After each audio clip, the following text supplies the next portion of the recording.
pour nous, c'est un enjeu majeur. Aujourd'hui, la plasturgie est en plein développement avec des applications sur des tas de marchés. Bien sûr, on a toutes les préoccupations autour de l'économie circulaire et qui sont traitées notamment dans cet espace parce que c'est un véritable sujet pour notre industrie. Au-delà de ça, sur toutes les applications, aujourd'hui, ce secteur étant porteur, on est véritablement à la recherche de compétences de jeunes, bien sûr, qu'on va intégrer dans les centres de formation, que ce soit les lycées ou les CFA de la profession, sur les différents diplômes, mais également des adultes pour venir, accompagner le développement de notre filière. Donc être présent sur cette manifestation qui est plus que d'importance, pour nous est une évidence depuis toutes ces années. On est depuis l'origine dans cette manifestation et là ça avait véritablement un enjeu pour nous déterminant de pouvoir valoriser nos métiers, les formations et les industriels, leur capacité à accompagner ces éléments. La filière plasturgie a comme caractéristique d'être une filière jeune. Ça a été créé après-guerre, donc on va dire 50 ou 70 ans si on veut au maximum.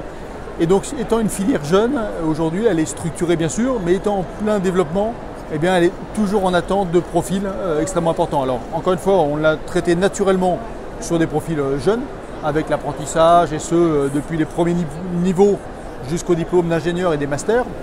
Mais on a véritablement chez nous, c'est dans nos gènes, une culture de progression interne.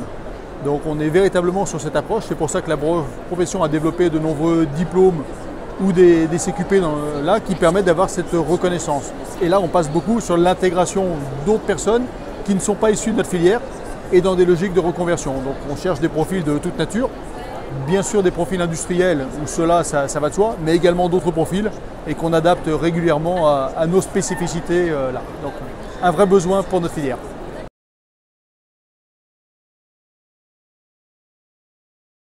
Alors bien sûr, moi je suis en fait en alternance chef de projet en matériaux composites donc chez IPC.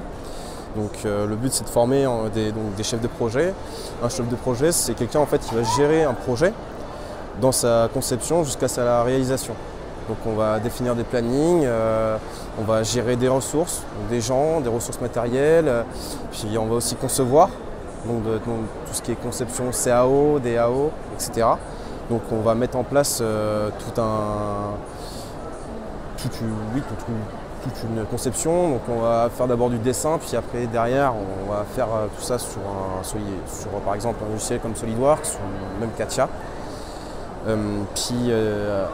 On va aussi designer les moules, parce qu'évidemment quand on fait un matériau composite, on doit avoir un moule pour pouvoir créer en fait notre pièce. Donc par exemple pour créer ce casque, il a eu un moule également, donc il me semble que c'est en une seule partie qu'il a eu. Et si vous voulez, c'est en gros on dépose de la matière dessus et puis derrière on vient ajouter de la résine. Donc voilà. Je suis en fait en apprentissage, donc pareil dans la même société, dans le centre technique justement IPC, donc moi je travaille en recherche. Donc je travaille sur des projets où c'est de créer des nouveaux produits innovants. Donc, je travaille plus moi, sur la partie Smart Composite. Donc Smart Composite, c'est en fait vous intégrez un composant électronique dans la pièce composite. Parce que c'est en train de plus en plus se développer. On cherche justement à gagner des poids sur des matières, des choses comme ça. Et donc voilà. Alors l'apprentissage, parce que en fait, moi déjà, je viens d'un DUT maintenance. Je suis déjà passé par l'apprentissage et je sais que ça m'a permis d'apprendre beaucoup de choses. Parce que quand on est en entreprise, on voit ce qui se passe réellement dans la vraie vie. Parce que les cours, en fait, nous donnent quelque chose qui est théorique, où on n'a pas forcément la vision de la réalité. C'est vraiment ce qui est différent. Et c'est pour ça justement que j'ai choisi cette formation, parce qu'en fait, on voit vraiment la réalité des choses qui se passent dans l'entreprise et ça nous prépare pour le futur.